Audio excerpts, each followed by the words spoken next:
I don't know if it was the inevitable that was going to happen, but it certainly did take place. Chad Daybell officially flipping on Lori Vallow Daybell, saying everything, all of this, I was influenced by you, your sexual powers, and whatever else that she may have. And that's the reason that I may have done what I did. I know they're trying to save Chad Daybell's life right now, but what's your thoughts on this? Are you at all surprised, Jennifer Coffindaffer, retired FBI special agent, that Chad has called it a day with the land of Lori?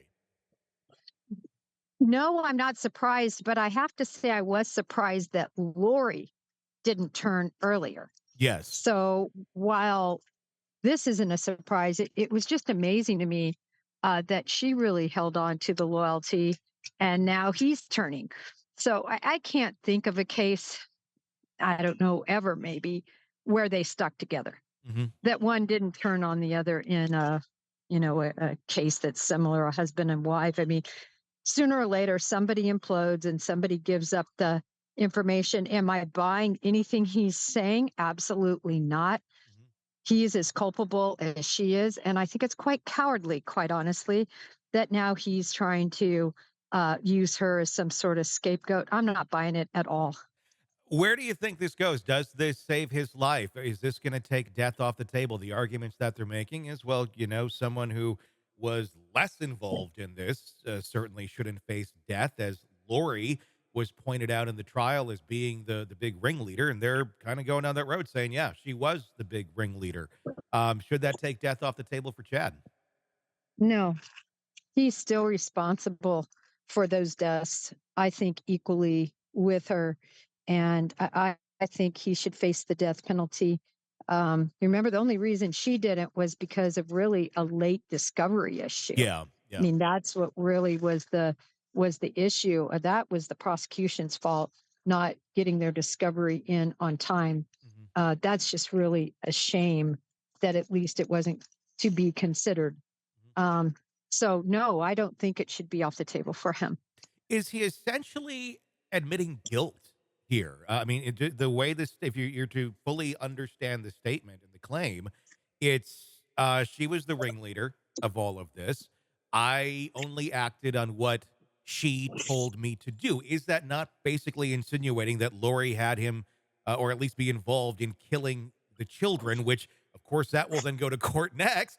Of okay, you're being charged with murder. You kind of just in inadvertent passive aggressive way admitted that you were involved in the murders. So basically, in this case, if you look at it, this is not going to be heard by a jury, Hmm. right? It's strictly to decide about the death penalty issue, and that will be decided, and then they will move on. But for those of us, the public opinion, and those in true crimers, we're all going, all right, you basically just admitted you did it, Hmm. and this was why you did it. I mean, and that can be brought into court, can it not? When the actual trial does take place, whether or not death is on the table or not. Oh, Yeah, they will know whether this is a death penalty case or not. sure. But I mean, the reason as to why it was, they're not going to know that it wasn't or that it was, just that it wasn't, if Yeah. that's what's decided. Does that make sense? It does. I mean, it almost feels, I mean, in a way, like with Lori Vallow, it very much seemed they got death off the table. I mean, inadvertently because of a prosecution issue with Discovery. But is that simply the goal here? There is Chad so indefensible that the best they can do is just try and spare his life. And then I wonder if we're going to see the same sort of argument or lack thereof when it comes to court, because maybe they do get death off the table. Unless death is still there, then maybe we see more fireworks or more of a defense.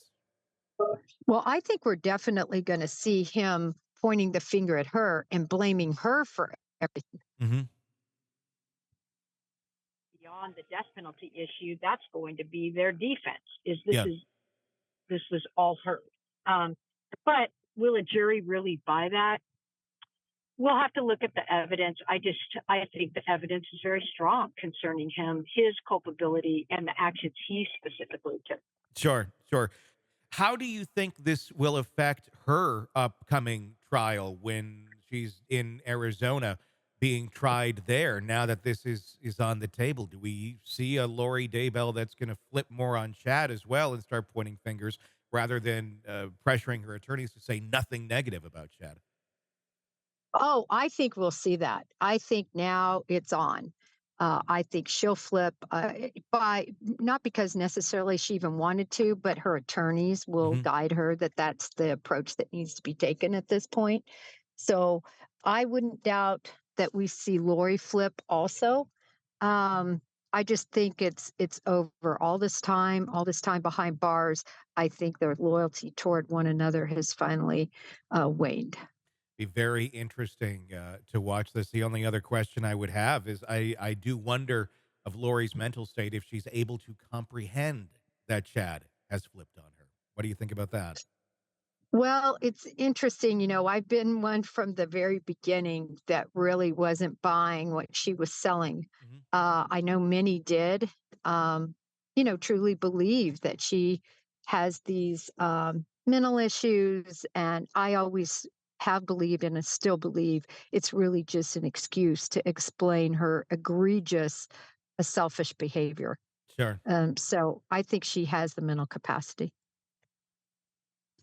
Hey, it's Tony Brueski. If you want more of our interview with our guests, be sure to check out our podcast, Hitting Killers with Tony Brueski. Just search that wherever you download podcasts and press subscribe. Also, you can check out our YouTube channel for the full video version of the interviews as well, under the same name, Hitting Killers with Tony Brueski. Check it out, subscribe, binge, and enjoy. Thanks for watching.